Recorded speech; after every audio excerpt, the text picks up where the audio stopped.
If your doctor just told you your creatinine is high, please don't ignore that number. Because for many seniors, the most dangerous part isn't always the lab result. It's what happens after. You go home, you worry, you search online, and suddenly everyone has an answer. Drink this, eat that, fix your kidneys fast. But what if some foods you believe are helping your kidneys are actually making them work harder? That is the part many people miss. Maybe you've noticed foamy urine in the morning. Maybe you're waking up 2 or 3 times a night to use the bathroom. Maybe you're more tired than usual. And deep down you're wondering, are my kidneys getting worse? If that sounds familiar, you're not alone. Millions of older Americans are facing the same fear right now. In today's video, I'm going to show you 3 vegetables that may help support kidney health and reduce the burden on your kidneys when used the right way. But listen carefully, because even healthy vegetables can become a problem if you prepare them the wrong way. Before we begin, tell me in the comments, have you ever been told your creatinine was high? Just type yes or share your number below. Your story may help another senior who feels alone right now. Vegetable number 1, red cabbage.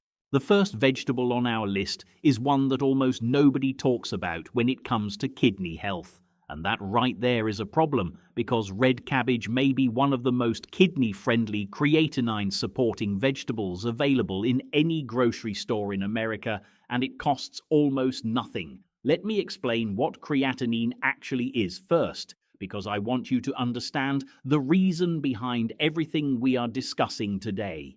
Creatinine is a waste product. It is produced naturally when your muscles break down a substance called creatine, which they use for energy.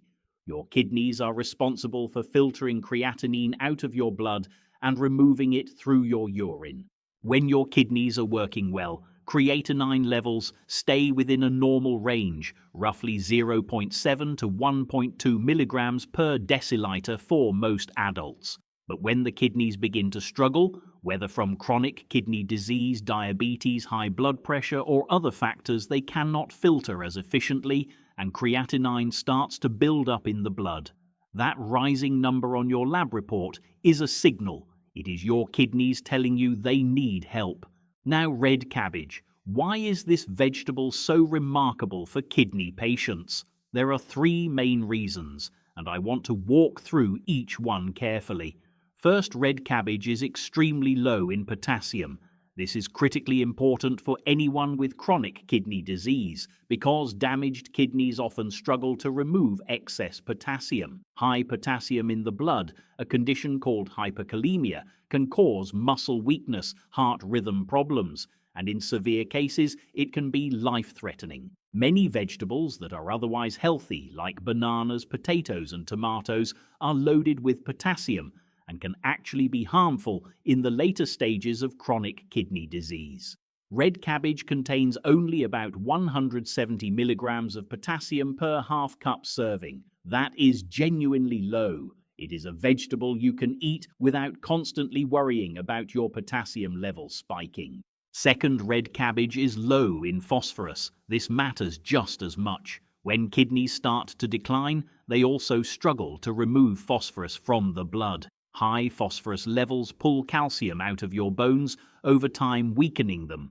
It also calcifies blood vessels, which is one reason kidney disease patients have higher rates of cardiovascular problems. Red cabbage gives you nutrition without loading you up with phosphorus. Third, and this is where it becomes genuinely exciting, from a clinical standpoint, red cabbage is packed with anthocyanins.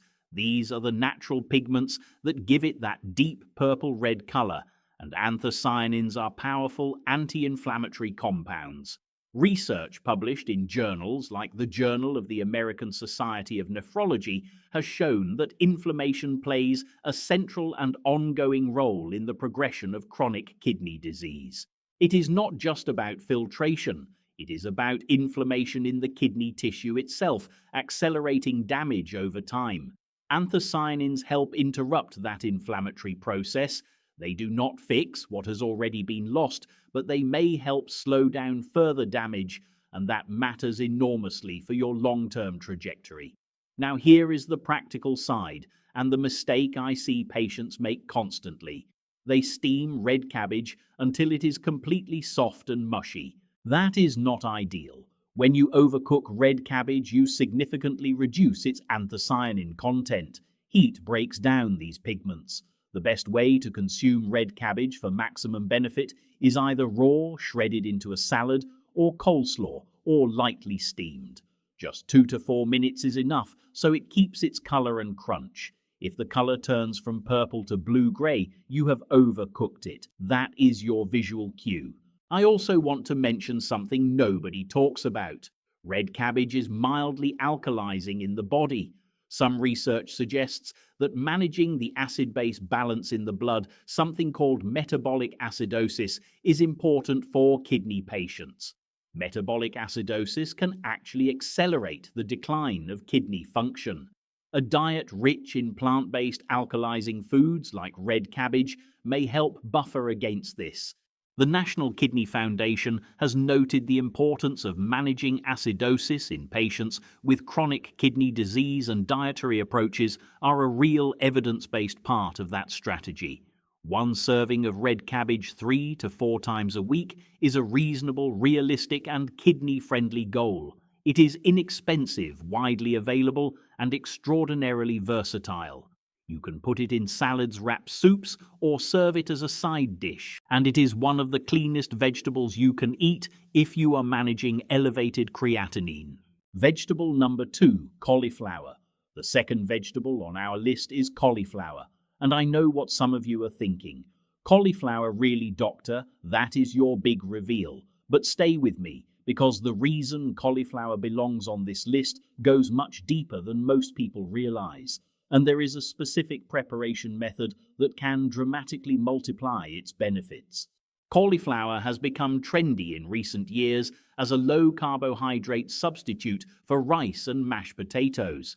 But for kidney patients, its value goes far beyond carbohydrates.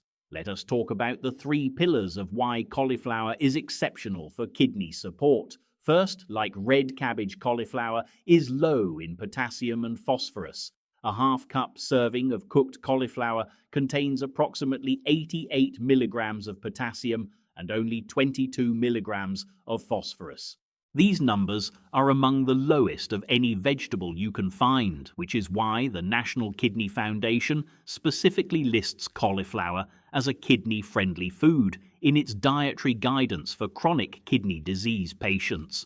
When your kidneys are struggling, every milligram of potassium and phosphorus you reduce from your diet gives your kidneys a little more breathing room.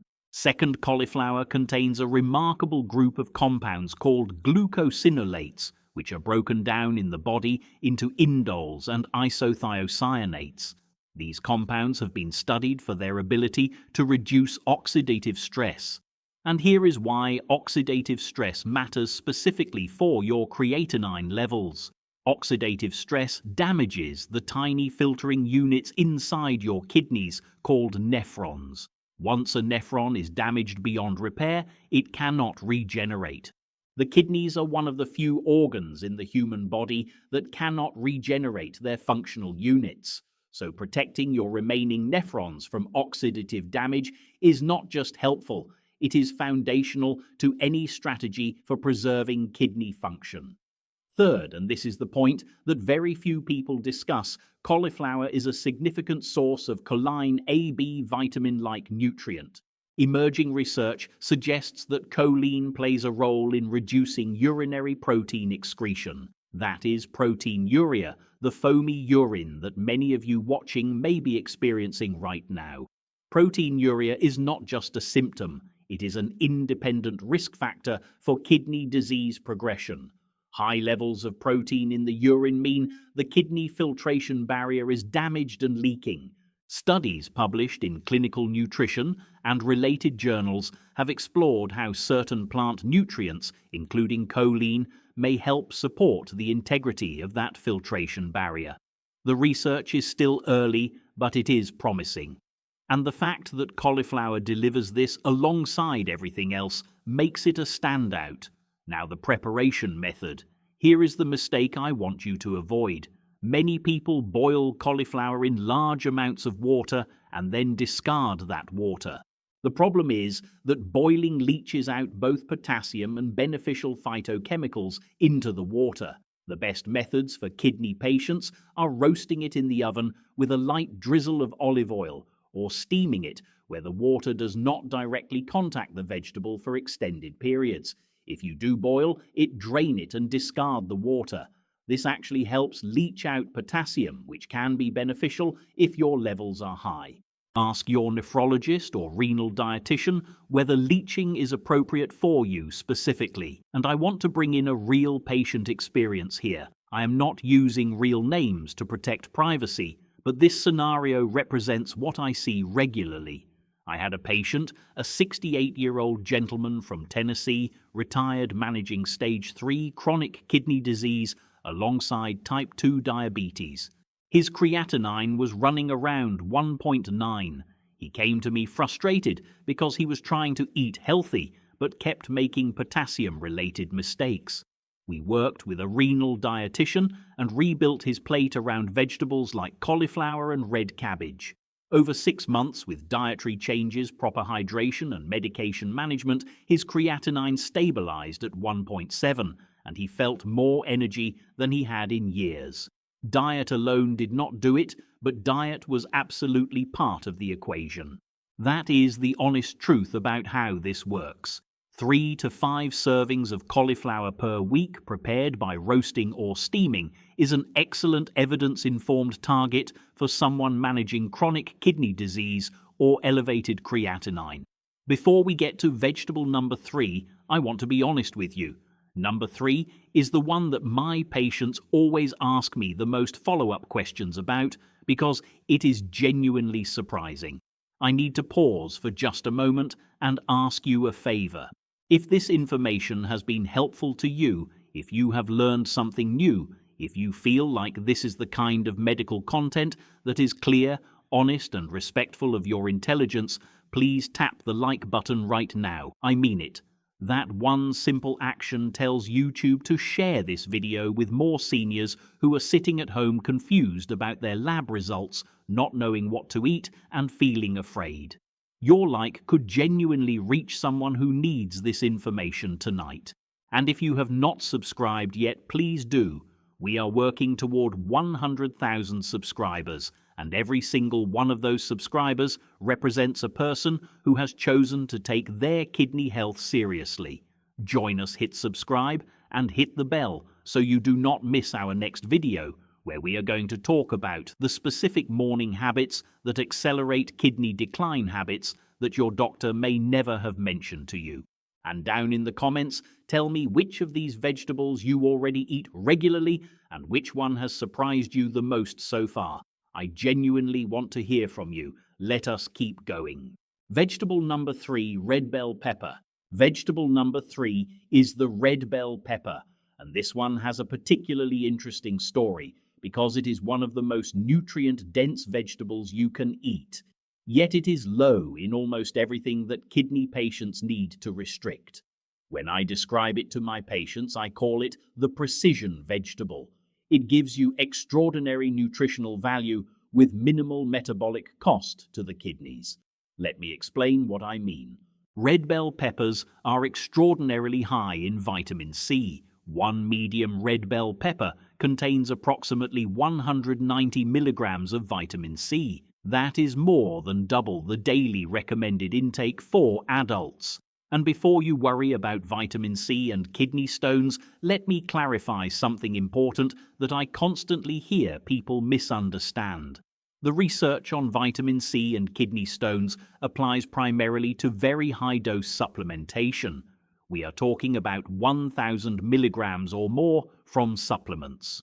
Dietary vitamin C from whole vegetables like red bell peppers does not carry the same risk for most people, and the benefits for kidney patients are significant. Here is why vitamin C matters for your kidneys.